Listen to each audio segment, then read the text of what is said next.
नमस्कार, हमारा नाम है समरीन और आपने देखना शुरू कर दिया है लाइव सिटीज। देखिए, बिहार की राजनीति कभी भी सीधी, सरल और सपाट नहीं रहती है और जनाब कहा तो ये भी जा रहा है कि लोकसभा चुनाव 2024 में भी कुछ ऐसे ही हालात बनते हुए दिखाई दे रहे हैं। आपको मालूम है कि अब सबकी निगाहें एलजेपीआर के राष्ट्रीय अध्यक्ष चिराग पासवान पर टिकी हुई हैं और सवाल तो ये भी अब पूछा जा रहा है कि क्या 2020 की ही तरह 2024 में भी चिराग पासवान नीतीश कुमार को या फिर ये कहिए कि जेडीयू को डैमेज तो नहीं कर देंगे। तो आज हम इसी मुद्दे पर खरी खरी बातचीत करेंगे सीनियर जर्नलिस्ट रवि उपाध्याय जी से। तो सबसे पहले बहुत शुक्रिया बात करने के लिए। आपको भी। तो देखिए, मेरा सीधा सवाल आपसे यही है कि जैसा कि मैंने शुरू में ही कहा और जो अब सवाल पूछे जा रहे हैं कि क्या 2020 की ही तरह 2024 में भी चिराग पासवान नीतीश कुमार या फिर जेडीयू को कहीं डैमेज करने के प्लान तो नहीं बना रहे हैं? नहीं, देखिए समरीन, हम आपकी इस बात से इत्तेफाक नहीं रखते। क्यों नहीं रखते हम बता रहे हैं। देखिए, 2024 में लोकसभा का चुनाव है। 2020 की जो बात कर रही है वो बिहार विधानसभा का चुनाव था, उस समय की बात है। और उस समय का जो पॉलिटिकल जो पिक्चर था वो दूसरा था। और अभी तब आपका अगला सवाल होगा कि इस बार भी तो सेम वो इक्वेशन है। तो ऐसे में वही हम बताना चाह रहे हैं कि वो इस बार है टारगेट कि देश में आप कहीं देखिएगा, एक तो पहली बात है कि नरेंद्र मोदी को हैट्रिक लगाना है। वो यह तीसरी बार कोई पंडित जवाहरलाल नेहरू के बाद ऐसा होगा कि तीसरी बार कोई प्रधानमंत्री बनेगा। ठीक है, अटल बिहारी वाजपेयी बने थे 3 बार, लेकिन वो छोटे छोटे समय के लिए, वो उसको नहीं, लेकिन ऐसे मानने वाले उसको ही मानते हैं। लेकिन यह जो है सो ये एक बहुत बड़ी बात होने जा रही है कि नरेंद्र मोदी, तो ऐसे में नरेंद्र मोदी से जितना लगाव चिराग पासवान का अंदर से है, यह कहने की बात नहीं है। यह कई दफा आपने भी चर्चा की है और कई दफा हम लोग इसको चर्चा में भी कहते हैं कि जो प्रधानमंत्री की झप्पी और जो चिराग पासवान के साथ और कई ऐसे अवसरों पर, अभी आपने देखा कि यहाँ पर जो नई सरकार बिहार में बनी उसके ओथ में किस तरह से जेपी नड्डा जो है सो अपने साथ माने चार्टर्ड प्लेन से लेकर के आना जाना, यह जो ट्रीटमेंट है, यह कोई आम साधारण नहीं है। यह समझने वाली बात है। यह असाधारण ट्रीटमेंट है। ये जहां तक हम देखते हैं राजनीति में, कम से कम अरे भाई आपको आना है, ये नहीं रहना है, जाइए, नमस्ते प्रणाम हो गया। लेकिन वह स्पेशल ट्रीटमेंट चिराग पासवान का, तो यह कहीं ना कहीं तो उनको भी समझ में आ रहा है। तो वो ऐसी परिस्थिति में निश्चित रूप से चिराग पासवान एक ऐसे एनडीए में कहें, तमाम एनडीए में ऐसे तुर्क की कहें जिनका इस्तेमाल हर प्रदेश में हर जगह इनका होगा। यह आप इसको समझने वाली बात है। और खास करके बिहार, झारखंड, उत्तर प्रदेश में तो कोई कहने का बात नहीं है। और सम पार्ट्स ऑफ दिल्ली में भी चिराग पासवान की अगर यदि है तो वो कोई अतिशयोक्ति नहीं होगी कहना।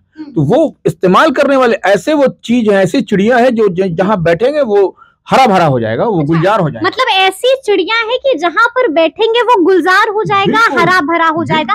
लेकिन यहाँ पर थोड़ा सा समझना होगा हम लोग को, और समझना हम लोग को ये होगा कि चिराग पासवान ने एक बार फिर से सभी को चौंका दिया है। वो लिस्ट भी आपके पास है जिस लिस्ट पर अभी हम लोग चर्चा कर रहे थे। उन्होंने 11 लोकसभा सीटों पर प्रभारी नियुक्त कर दिए हैं, यानी कि चिराग पासवान की नजरें अब उन 11 लोकसभा सीटों पर है। रवि जी, देखिए, हम ये इसको आप ठीक है, आप एनालिसिस कर रही हैं, आप इसको समझ रही हैं, पढ़ रही हैं, इसलिए आपको यह लग रहा है कि 11 लोकसभा क्षेत्र में प्रभारी हम समझना चाहते हैं। हाँ, बिल्कुल वही हम कर रहे हैं। तो वो उसमें हम 1 मिनट के लिए नाम बता देना चाहते हैं। हाजीपुर है, जमुई, खगड़िया, समस्तीपुर, वैशाली, नवादा, गोपालगंज, सीतामढ़ी, वाल्मीकि नगर, बेगूसराय और जहानाबाद। यह बात, तो इसमें से कई सारे सीट हैं जो चिराग पासवान की परंपरागत सीट रही है। बिल्कुल, जी। इससे आप इनकार नहीं कर सकते।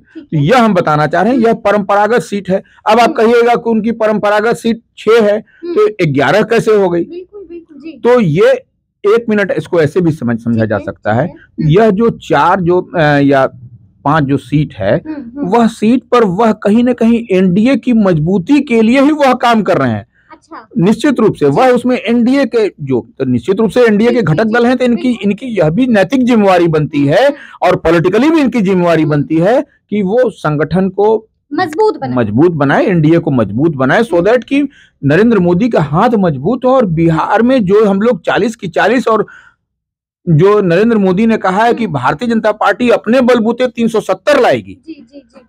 370 है, नरेंद्र मोदी को 370 बहुत पसंद है, यह हम जानते हैं, यह सब लोग जानता है, इसलिए उनके जुमा पे 370 है। अब तो 400 की भी बात नहीं, Bharatiya Janata party 370, NDA 400 plus. यह हम ऑन रिकॉर्ड बात कर रहे हैं, पार्लियामेंट में उन्होंने कहा है 370 बीजेपी, भारतीय जनता पार्टी और एनडीए 400, यह बात है। तो वो हम जो कह रहे हैं कि 370 उनके जुबा पे है, वो उनको पसंद है नरेंद्र मोदी को, तो यह जो है सो उन पर, तो जब तक चिराग पासवान मजबूती के साथ नहीं काम करेंगे, नहीं लगेंगे, तो बिहार में क्या आपको समझ में आ रहा है क्या कितना आसान होने जा रहा है बगैर चिराग के? क्योंकि चिराग पासवान एक मजबूत स्तंभ है। देखिए, हम बार बार दोहराना नहीं चाहते, एक मजबूत स्तंभ है वो। अगर यदि इधर से उधर जहां पर भी रहेंगे वह मजबूत करेंगे। और इसको एनडीए ने कई दफा चिराग को टेस्ट भी किया है, कई बार चिराग को टेस्ट भी किया है। बिल्कुल, ये हम नहीं कह रहे हैं, आप रिकॉर्ड बता रहा है कि बिहार विधानसभा के उपचुनाव के नतीजे आप देखिए, वो चिराग पासवान की बदौलत ही आप देखिएगा कि कहां पर पहली बार बाढ़ में जो है सो मैंने मोकामा में इस बार का उपचुनाव हुआ, और पहली बार भारतीय जनता पार्टी लंबे अंतराल के बाद वहां से चुनाव लड़ी थी असेंबली में। वो ड्यू टू चिराग पासवान जो मार्जिन था वह देखिए बहुत घटा, एकदम माने थिन मार्जिन हम कह लें तो वो था, वो चिराग पासवान की देन थी। अरे तो भारतीय जनता पार्टी वहां फूस हो जाती, क्योंकि वहां पर वो बाबा चौहरमल की धरती भी है मोकामा, माने जो मोकामा का जो क्षेत्र है। तो ऐसे में निश्चित रूप से चिराग पासवान कहीं ना कहीं जहां पर भी आप उनको लगा दीजिए, जिस जगह पर जिस वो आपको मैक्सिमम आपको स्ट्राइक को गुलजार कर एकदम, वही तो हम कह रहे हैं, चिराग वैसी चिड़िया जहाँ रोशन होगा।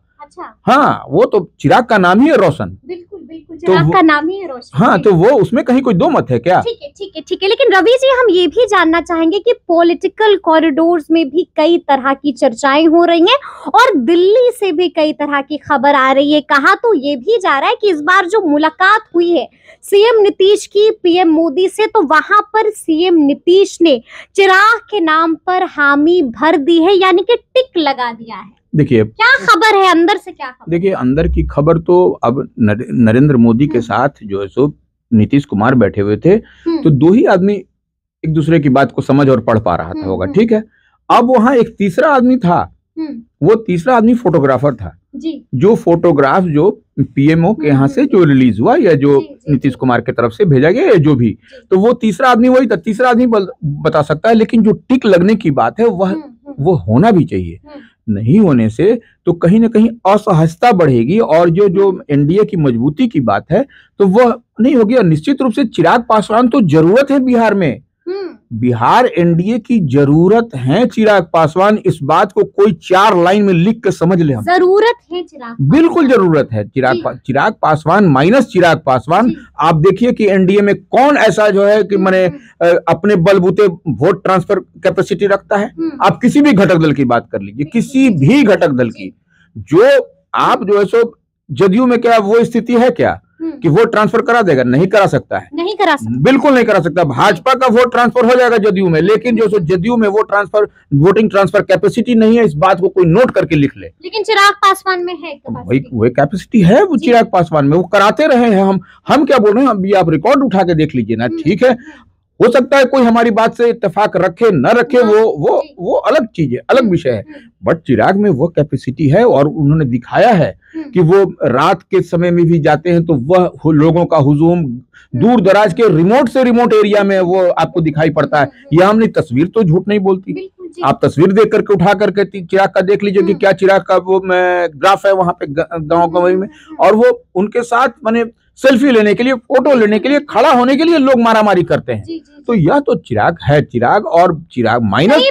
कई बार विपक्ष जो है वो मजा भी ले लेता है और चिराग पासवान को साफ कह देता है कि भाई फिल्मी दुनिया से आए हैं ना, तो वो स्टार वाली बात है, तो फोटो जो है वो हीरो के साथ खिंचाने के लिए वहां पर भीड़ लगी। देखिए, यह कभी वो स्टार, निश्चित रूप से चिराग पासवान का बैकग्राउंड वही रहा है, हाँ। उसमें कहीं कोई दिक्कत नहीं है, लेकिन तो एक से एक फिल्मी कलाकार कैसे लुट जाते हैं चुनाव में, लूटने का मतलब कि कैसे लूज कर जाते हैं। तो वह अब चिराग पासवान, अच्छा मान लीजिए चिराग पासवान की पार्टी ही तो 2020 के विधानसभा चुनाव में लूट गई।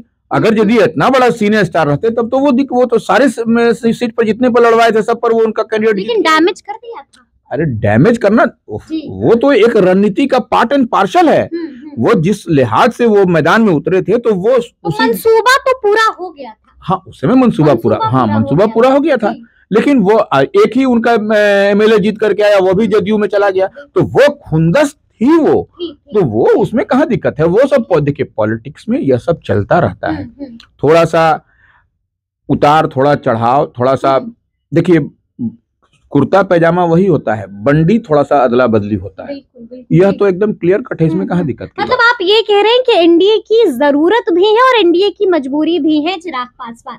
देखिए हम कहेंगे कि मजबूरी से ज्यादा जरूरत है, मजबूरी से ज्यादा जरूरत। ठीक है, हम वापस से उसी बात पर आना चाहेंगे जैसा कि मैंने शुरू में ही कहा कि पॉलिटिकल कॉरिडोर्स में अब कई तरह की चर्चाएं हो रही हैं और कहा तो ये भी जा रहा है कि सीएम नीतीश कुमार ने टिक लगा दी है चिराग पासवान के नाम पर, लेकिन एक शर्त भी रख दी है रवि उपाध्याय जी। वो शर्त क्या है, हम चाहेंगे कि थोड़ा सा दर्शकों को बताइए। देखिए शर्त क्या हो सकती है, शर्त यही हो सकती है कि चिराग पासवान खुल करके जेडीयू के समर्थन में रहें और जेडीयू की जितनी सीट जो है उस पर कोई भी इधर उधर नहीं करे, हुलुक बुलुक नहीं करे। 2020 में जो किया वो 24 में नहीं करे, तो यह सब तो निश्चित रूप से, और प्रधानमंत्री की ओर से निश्चित रूप से एश्योरेंस भी दिया गया होगा, या जेपी नड्डा या अमित शाह जिनसे भी बात हुई होगी तो निश्चित रूप से वह सब, देखिए प्रधानमंत्री हर बात के लिए ऑथराइज नहीं है, इतना बात तो समझ लीजिए। उसके लिए सब लोग अलग अलग जिम्मेवारी तय है।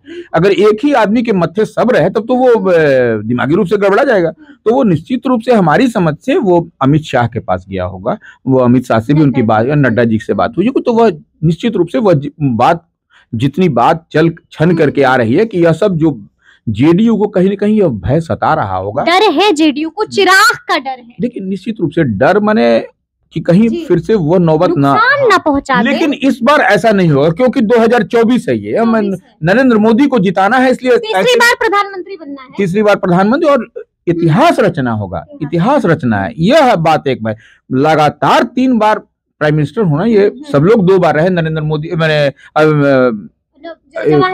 जवाहरलाल नेहरू सब माने लोग 3 बार रहे, अटल बिहारी वाजपेयी थोड़े समय के लिए रहे, मनमोहन सिंह 2 बार रहे, उससे पहले अन्य जो राजीव गांधी रहे। तो वह, लेकिन यह एक तीसरा कार्यकाल लगातार हैट्रिक हो जाएगा, यह बड़ी बात है। जो कहीं ना कहीं यह इसके लिए चिराग पासवान जो हनुमान उनके साबित होते रहे बराबर, तो वह हनुमान क्यों चाहेंगे कि भगवान राम जो है सो इस तरह से दुखी हो जाए, और भगवान राम को थोड़ी सी भी कष्ट हो जाए तो हनुमान को यह पसंद नहीं होगा। लेकिन ये भी कहा जा रहा है कि जेडीयू ने भी चेता दिया है, जो शर्त रखी है कि अगर डैमेज उधर से होता है, यानी कि अगर चिराग पासवान नुकसान पहुंचाते हैं तो फिर हम लोग भी यहाँ से खेल कर देंगे। नहीं देखिए वो क्या खेल करेंगे, जेडीयू तो खुद देखिए, वह जेडीयू पहले वाली जेडीयू नहीं रही है। जो जिस जेडीयू की चर्चा आम और खास में है, जिसकी चर्चा हम लोग कर रहे हैं कि जेडीयू अभी तो अपने खुद को समेट के मजबूती के साथ चली आए, जितनी सीट उसको मिलेगी उस सीट को वह बरकरार रख ले, यही उसके लिए बहुत बड़ी चुनौती है। और बगैर भारतीय जनता पार्टी के, बगैर चिराग के, बगैर अन्य जो घटक दल हैं उसके सहयोग के वो क्या अचीव कर लेगी। तभी तो देखिए जेडीयू ने क्यों गलबैया किया एनडीए के साथ, यही सब कारण है। यही कारण है कि डरी हुई थी। निश्चित रूप से जो वेव है, जो दिखाई पड़ रहा है अभी जो तत्काल, तो वो उसमें तो कहीं पता भी नहीं रहता, जेडीयू का पता भी रहता क्या? तो वो उनके जाने का, जेडीयू के भारतीय जनता पार्टी के साथ एनडीए के फोल्ड में जाने के साथ ये पलटी जो मारा गया, उसका मुख्य कारण यही है।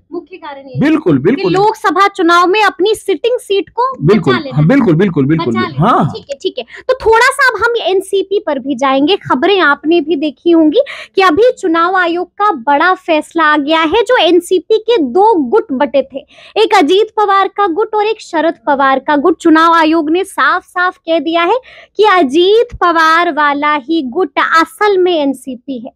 बड़ी बात कह दी है। तो यहाँ पर भी अगर हम देखें तो लोजपा के भी दो भाग हो गए हैं, एक पारस गुट है और एक चिराग गुट है। अगर हम सांसदों की संख्या की बात करते हैं रवि जी, तो सबसे पहले तो पारस जी के पास ज्यादा सांसद है, यानी कि उधर 5 है, उधर 1 है, मतलब एक अकेले चिराग है। तो क्या हम यहाँ पर भी ऐसा देख सकते हैं कि अगर जब फैसला होगा तो पारस गुट जो है वो मालामाल हो जाएगा, मालामाल हो जाएगा, या ये कहिए आप कि उन्हीं को असल लोजपा नहीं?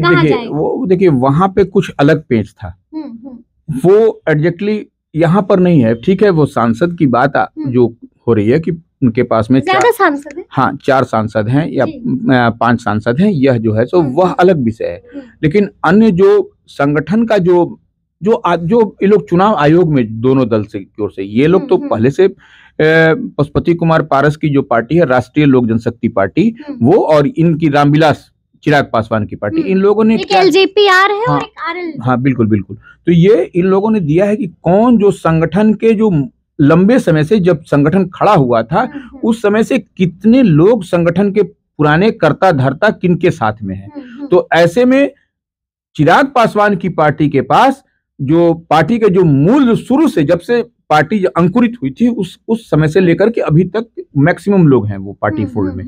तो ऐसे में सांसद होना यह कोई बड़ी बात नहीं है।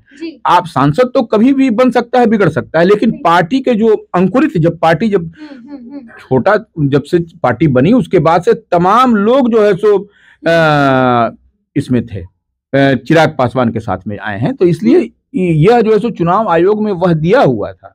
यह बात तो समझना पड़ेगा। इसीलिए चिराग अभी तक देखिए इन लोगों पर नहीं कोई बातचीत हुआ है, और यह दिखाई भी पड़ता है कि यह अभी इसको ठंडे बस्ते में ही रखा हुआ है। ये हमको लगता है कि मतलब आप कह रहे हैं कि यहाँ पर ऐसा वाली स्थिति बनती हुई दिखाई नहीं दे रही है? बिल्कुल नहीं, ये स्थिति यहाँ पर नहीं। चाचाबाजी नहीं मारेंगे? नहीं, देखिए इसमें, क्योंकि अगर आप सांसदों की संख्या की बात करेंगे रवि जी तो पलरा यहाँ पर भारी है। वही तो कहे कि सांसद की बात नहीं है वहां पर, वहां की जो स्थिति अलग थी।